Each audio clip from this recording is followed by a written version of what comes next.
So guys, come. Okay, welcome again to another unboxing video. So again, series ito ng unboxing para dun sa ating Dream Build number 2. Okay, so ang i-unbox natin for today ay itong actually pinakita ko na ito sa isang video natin nung in-unbox natin yung group set. So, pedal. So anong pedal to? XTR. Nabili ko to sa Green Planet bike shop sa San Pablo, Laguna. Pina-LBC nila to. LBC nga ba? Hindi ko maalala. Pero ang bilis ng pagkaka-deliver, the next day lang na-receive ko na yung item. Yung model number niya, PD M9100. Tapos may kasama siyang cleats na SM SH51. 8mm. Ang labo na ng mata ko. Okay, i-open na natin.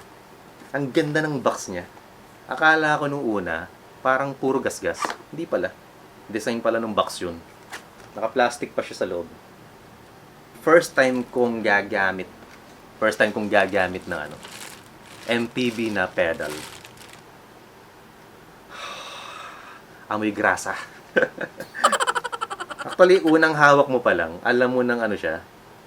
Alam niyo yung parang highly durable yung product na medyo mabigat siya. Pero, ramdam mo agad na matibay. Ganun yung pakiramdam. So guys, eto pala yung mga features nitong XTR SPD pedal dual-sided for cross-country ride and race and cyclocross. Ang haba, PD M9100 to be short. So itong XTR pedal na to ay of course nabanggit nga natin, dual-sided siya. So ang mga main features nito, enhanced pedal to shoe contact area with muddy shedding profile. So, mabilis daw matanggal yung putik pagka ito yung gamit mo. Slimmer weight-optimized axle with 2 length options. So, low platform height for pedaling stability. Then, lightweight. So, 310 grams lang siya per pair. So, not too bad magaan to. So, slimmer axle housing, better sheds mud and debris.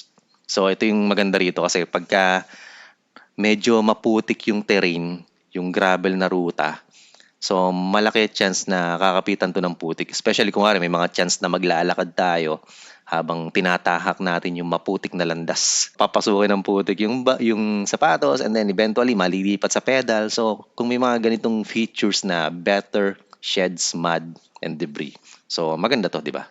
Malaking benefits para sa atin. Yan, so dalawang pedal and meron ba itong may indication ba ito kung kaliwa or kanan? So ito left, may nakalagay na L. So PD M9100, tas may L. So ito R. Okay, merong important na nakalagay. May warning. So use only Shimano cleats SMSH51 or 56. Please read the service instruction user manual before carefully riding. So, yung pedal na to, baliktaran, unlike dun sa road bike na pedal, isang side lang yung pwede mong pagkasahan ng cleats. Ito baliktaran. So, of course, may kasama siyang yung pinaka cleats niya. Ang bilis ng unboxing na to. So, hindi ko pa na-research actually kung may option to na lagyan ng power meter. Kasi, yung bubuhay natin na bike, actually wala pa akong nabibiling power meter. Siguro in the future nga, kung mag-upgrade tayo, baka yun yung one thing na i-upgrade natin. Titan, 10 Newton meter pala yung torque nito. Lahat bakal. Kaya ang bigat. Kung may comment kayo or kung may question kayo dito sa ina-unbox natin, comment lang kayo. Okay. And of course, kung may mga mali ako sinabi, pwede nyo rin i-comment kasi actually first time ko kasi magbubuo ng ganitong klase ng bike. Kaya marami pa akong hindi alam. So marami pa akong kailangan matutunan. Okay? So again, this has been Aris Manalad from Aristocrata Studio. Thanks for watching dito sa ating unboxing series for Bike Build number 2. Thank you. Bye-bye.